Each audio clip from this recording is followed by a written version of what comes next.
Selamat sore, saudara yang dikasih Tuhan Yesus Kristus. Saat ini kita kembali bertemu dalam PA GKI Salatiga bersama dengan saya, Pendeta Helen Ruth Manurung. Kita akan ber-PA dengan tema Hidup Seturut Pikiran Kristus.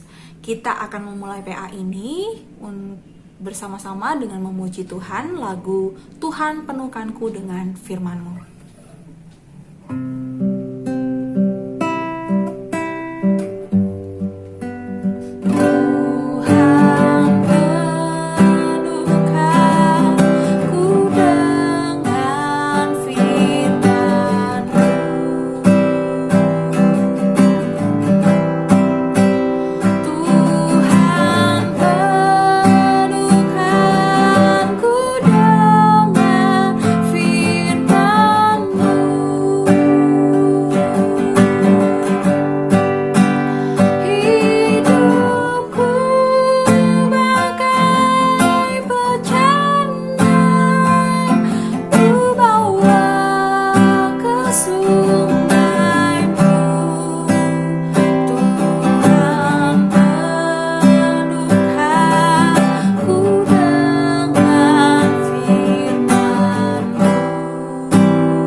Saudara, kita satu di dalam doa.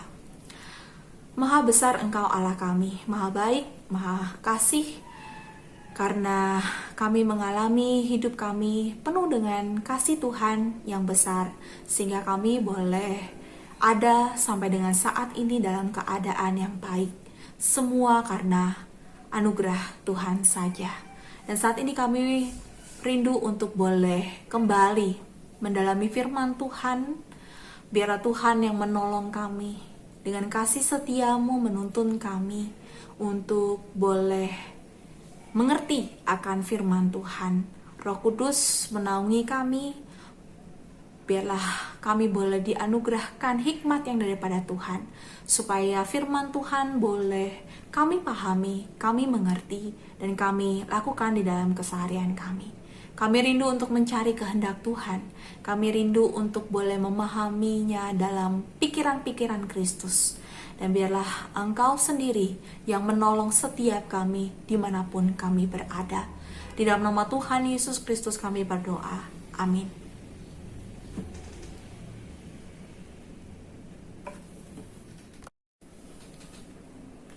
Saudara, firman Tuhan yang akan menjadi bahan PA kita kali ini adalah dalam 1 Petrus pasal 3 ayat 18 dilanjutkan sampai dengan pasal 4 ayat 2. Sebab juga Kristus telah mati sekali untuk segala dosa kita, Ia yang benar untuk orang-orang yang tidak benar, supaya Ia membawa kita kepada Allah. Ia yang telah dibunuh dalam keadaannya sebagai manusia, tetapi yang telah dibangkitkan menurut roh. Dan di dalam roh itu juga ia pergi memberitakan Injil kepada roh-roh yang di dalam penjara, yaitu kepada roh-roh mereka yang dahulu pada waktu Nuh tidak taat kepada Allah. Ketika Allah tetap menanti dengan sabar waktu Nuh sedang mempersiapkan bahteranya, di mana hanya sedikit, yaitu 8 orang yang diselamatkan oleh air bah itu.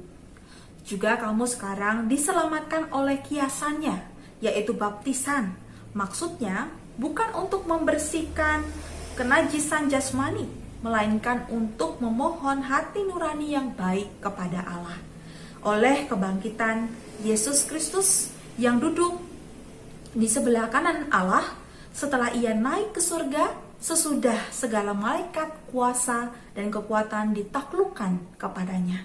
Jadi karena Kristus telah menderita penderitaan badani, kamu pun harus juga mempersenjatai dirimu dengan pikiran yang demikian.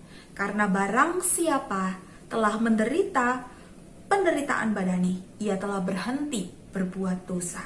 Supaya waktu yang sisa jangan kamu pergunakan menurut keinginan manusia, tetapi menurut kehendak Allah.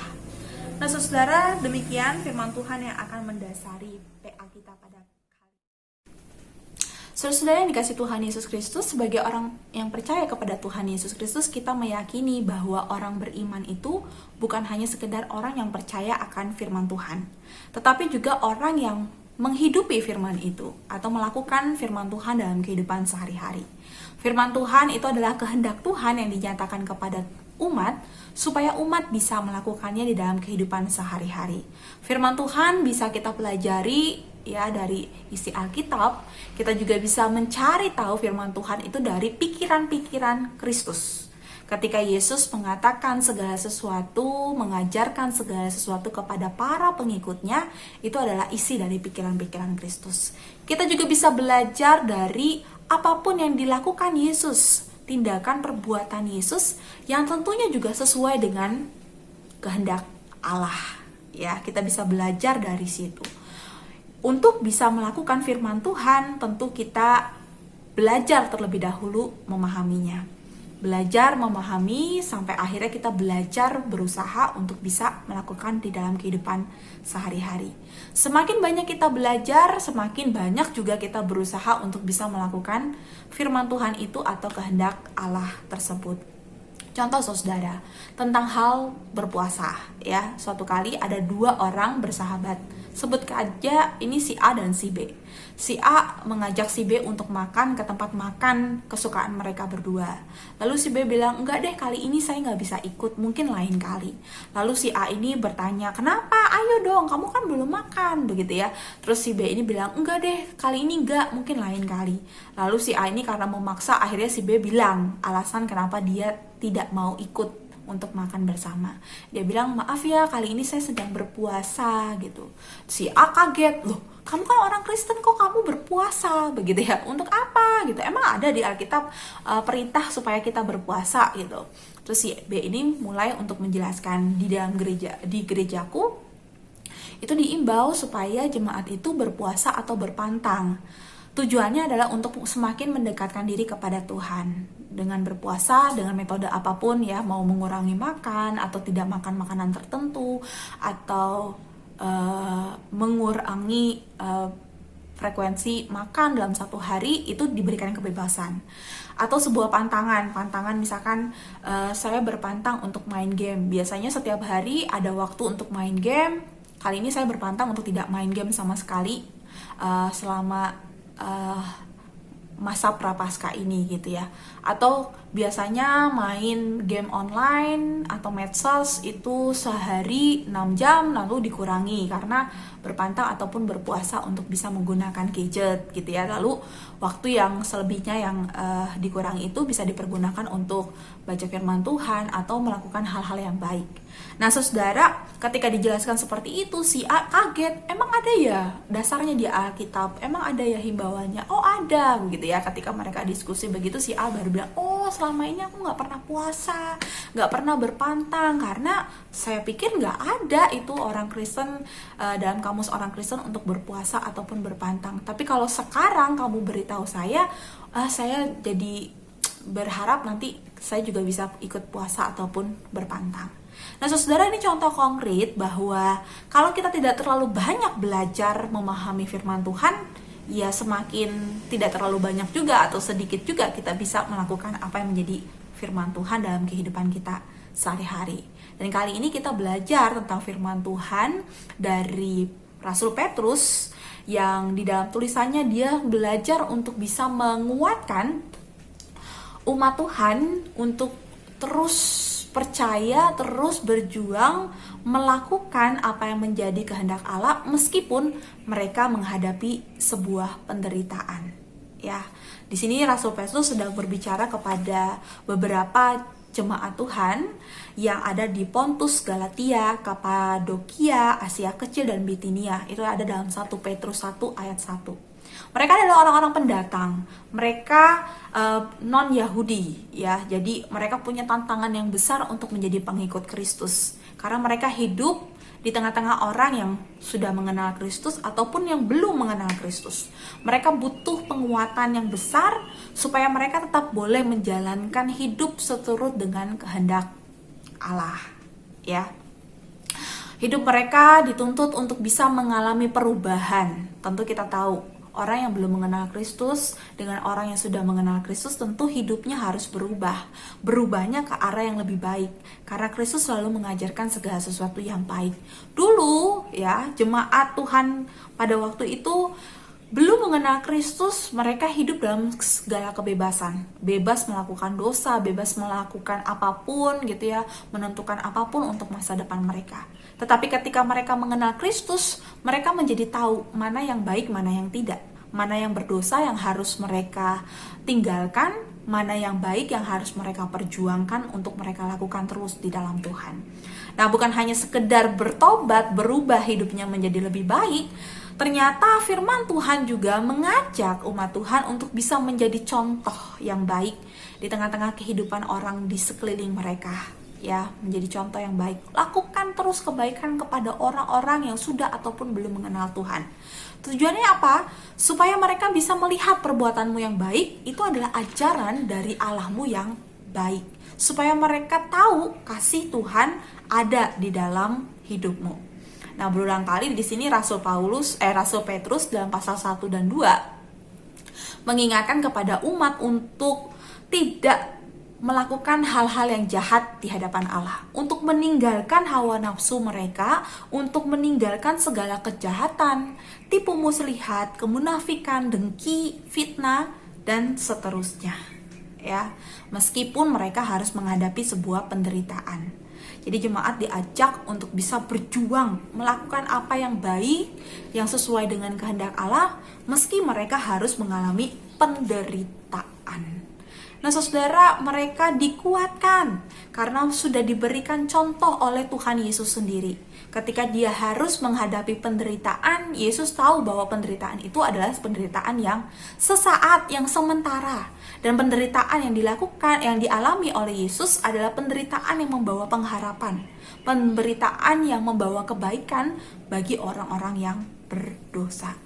Jadi melalui penderitaan salib, kematian, dan juga kebangkitan Yesus Kristus, setiap orang percaya mendapatkan keselamatan yang daripada Allah. Oleh sebab itu, Rasul Paulus mengajak umat untuk berani menderita untuk dapat melaksanakan apa yang menjadi kehendak Allah. Kalau kita lihat di ayat 19 dan 20, seringkali kita sulit untuk bisa memahami gitu ya, kadang-kadang suka gagal paham. Ada orang atau penafsir yang mengatakan bahwa itu berarti Yesus itu turun ke dunia orang mati untuk memberitakan Injil kepada roh-roh yang di dalam penjara, dalam arti mereka orang berdosa pada zamannya Nuh. Nah, kalau begitu pemahamannya, maka istilahnya itu adalah sebuah pemahaman yang memberitahu bahwa berarti Yesus juga memberi kesempatan kedua kepada orang-orang berdosa yang sudah mati untuk mendapatkan keselamatan Yesus. Padahal kalau kita lihat mencermati firman Tuhan pada bagian kitab yang lain, tidak ada yang mengatakan hal seperti itu. Oleh sebab itu ketika mempersiapkan ini, saya kembali melihat bahasa asli dari kata memberitakan Injil itu. Bahasa Yunaninya adalah keruso, yang artinya memproklamasikan atau mendeklarasikan. Ya, artinya Yesus bukan memberitakan Injil seperti memberitakan Injil di dunia ini. Ketika kita memberitakan Injil, lalu orang percaya dan mendapat keselamatan. Bukan dalam arti yang seperti itu, tetapi memproklamasikan, ya, mendeklarasikan tentang keselamatan yang sudah dilaksanakan oleh Yesus Kristus. Dan bahasa aslinya penjara yang digunakan pada ayat ini adalah pulake, yang artinya sarang dari roh jahat atau kuasa gelap atau kuasa dosa yang sudah dikalahkan oleh Tuhan Yesus Kristus. Jadi saudara, kalau kita mau memahami ayat 19 sampai dengan ayat 20 ini, kita tidak bisa mengartikan hanya beberapa ayat saja. Tapi kita harus melihat secara utuh keseluruhan apa sih yang dimaksud oleh Rasul Petrus sehingga dia mengatakan hal seperti itu. Mengapa ia mengait-ngaitkan dengan kisah Nuh pada zamannya gitu ya. Sebenarnya kan Rasul Petrus ingin menekankan tentang bagaimana kesabaran Allah itu sungguh amat panjang sekali. Dia menantikan manusia untuk bertobat, diberikan kesempatan untuk bertobat, untuk berbalik kepada Allah, tetapi mereka tidak mau mendengarkan apa yang baik yang daripada Allah. Sehingga kita bisa melihat bahwa Allah kita panjang sabar, pun juga sekalipun peristiwa Nuh itu sudah terjadi, kasih Allah sungguh amat besar untuk manusia yang berdosa. Bahkan Allah sampai merancangkan keselamatan di dalam Yesus Kristus. Dan dengan kehadiran Yesus di tengah-tengah dunia, keselamatan Allah nyata dirasakan oleh umat manusia. Ia sudah mengalahkan kuasa dosa. Nah, saudara yang dikasih Tuhan Yesus Kristus, sama dengan kiasan baptisan ya yang kita kenal, bahwa baptisan itu bukan cuma sekedar membersihkan kita dari kenajisan jasmani, tapi lebih daripada itu, kita memohon hati nurani yang baik kepada Allah. Istilahnya seperti Yesus yang mati dan bangkit, kita pun dalam baptisan kita diajak untuk mematikan semua dosa-dosa kita, lalu hidup bersama-sama dengan Yesus, hidup di dalam kebenaran untuk melakukan kehendak Allah. Bagaimana caranya supaya kita dapat melakukan kehendak Allah? Kita harus memahami pikiran-pikiran Kristus dan juga melakukannya di dalam hidup kita sehari-hari. Saudara, sampai di sini pengantar PA dari saya. Lalu selanjutnya nanti kita akan melanjutkan dengan diskusi di kelompok-kelompok atau di tempat kita masing-masing dengan panduan pertanyaan seperti yang ada di warta. Yang pertama adalah, apa yang saudara pelajari tentang Allah dalam penderitaan? Ini kita diajak untuk men-sharingkan dalam pengalaman kita kalau kita menderita, Allah di mana gitu ya. Allah seperti apa pemahaman kita. Lalu yang kedua, apakah yang dimaksud dengan pikiran Kristus dalam bacaan ini?